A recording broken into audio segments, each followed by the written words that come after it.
This is a message for anyone if you're feeling a little hopeless right now, if you've reached rock bottom, or maybe you feel like whatever path you take, everything's just not working out. I just want to share my story of that. Um, I was in love. And as you know, when you're in love, everything feels good and vibes are high and nothing can go wrong. And we were going to go to Germany and get married.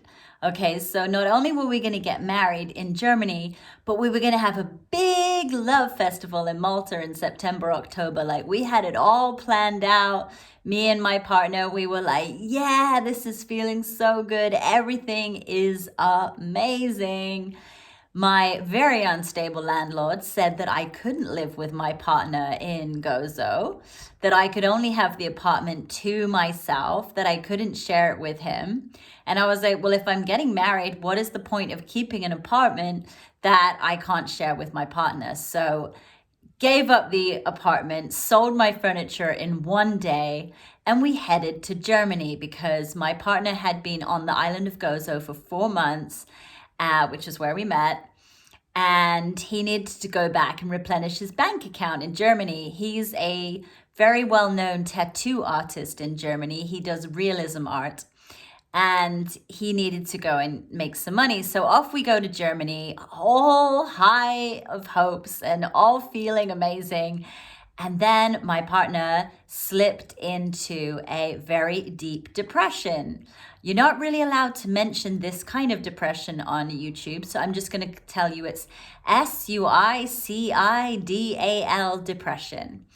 Why we're not allowed to talk about that on YouTube is a mystery to me, because I think there are so many people out there who are going through crises at the moment and need support. And if we can't talk about it and we don't have a safe space to share, then it's a really difficult situation. So I was with my boyfriend for a month in Germany.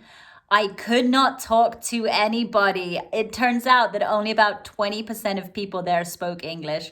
I only had 2 decent conversations in the whole of the month. And if you know me, you will know that I love to talk. So if I can't connect with people, I feel really isolated. I started to feel really anxious. I was taking care of my boyfriend. When someone has depression, particularly of the SUICIDAL kind, they literally just want to end things. They don't see meaning in life. And he would often wake up in the morning having a panic attack. So my job was to console him, give him a cuddle, and then encourage him to do Wim Hof breathing. If I remember, I'll put a link to the Wim Hof breathing underneath. If you're suffering from panic attacks, this is a really good breathing method you can do. It's really simple, and you just go straight into it. You don't need to have any qualifications or experience. Anyone can do it. You can follow along with Wim Hof online on YouTube. Then I would just encourage him to have a shower just to make himself feel better. And then just to get out and go for a walk and this kind of thing. And usually the panic attack would subside. But when I wasn't taking care of my boyfriend, I had nothing to do. So we were deciding whether we were going to go back to Gozo or whether we were going to stay in Germany. And when you're dealing with someone in depression, they don't know what they want. And all I wanted was to be with him. And I was literally twisting myself into a pretzel to try and get things to work with him, to try and make sure that I could be by his side. One day, I literally found myself in the car and I was praying to God. I kid you not. I was just praying, God, show me where we're supposed to be. I don't understand.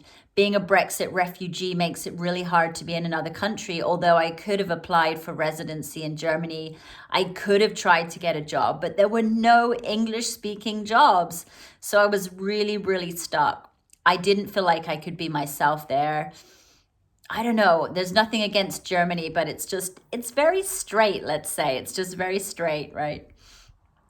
So I'm praying to God in the car. And that night when I came home, I was meditating. And as I was lying there meditating, this voice came out of nowhere and said, go to Brighton and become a public speaker. I literally turned to my boyfriend and said, I've got to go to Brighton in England and I'm going to become a public speaker. I don't know how I'm going to do this. So that's what I did. I'm over here in England. I'm away from my partner. He's doing okay by himself at the moment. And I literally do not know how this path starts. I've had to go and get a regular job working in a cafe. And, I'm staying with my parents until I find somewhere to live. I'm literally starting from the bottom. I'm literally starting from scratch.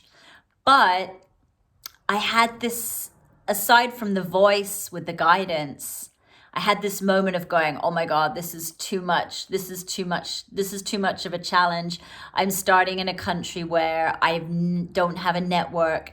I don't know anyone here. I don't have friends. I don't have connections. Oh my God, this is really frightening. And I had this moment where I was like, nope, I'm going to go back to Gozo. I'm just going to get on a plane. It's safe there. And what I realized is, yeah, it's safe there. I know everyone. It's comfortable. I know how that works, but there's no expansion. And so what I want to say to you, even if you're going through the most scary times, hold on. If you even have an inkling of something that feels like your highest excitement, which for me was trying to make it in public speaking, then hold on to that. So I decided not to run back to Gozo. I'm going to start a new life here. I'm going to accept the challenge.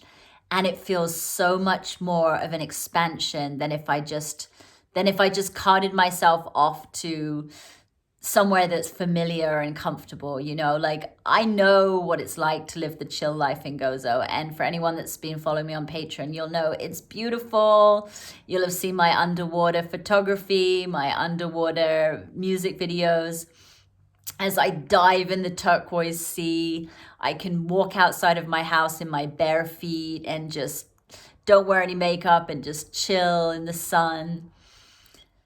But I know that life, and I know that that life is there for me if I want to go back to it. But right now, it's time for a challenge. It's time to expand myself, which means going out of my comfort zone, which means connecting with people, going up to people and starting conversations, doing anything I can to set up this new life here. So hopefully my boyfriend will join me soon on this journey. But I just wanted to share that with you, that number one, you can get through whatever you're going through. There is no obstacle that you can't get over. You are stronger than you think. You got this. I want you to know that. If you're feeling really hopeless, there is always something to be hopeful for. Number two, if you've got a choice between comfort and expansion, obviously choose the choice that suits you right now in this moment. But if you can, go towards expansion. It will feed your soul so much more. I'll leave it there for today, but I just wanted to check in with you because, yeah, this is the weirdest time in my life, starting from scratch in a new country, not knowing anyone. Yeah, but this is the challenge. This is the challenge that I have accepted, and I'm choosing expansion.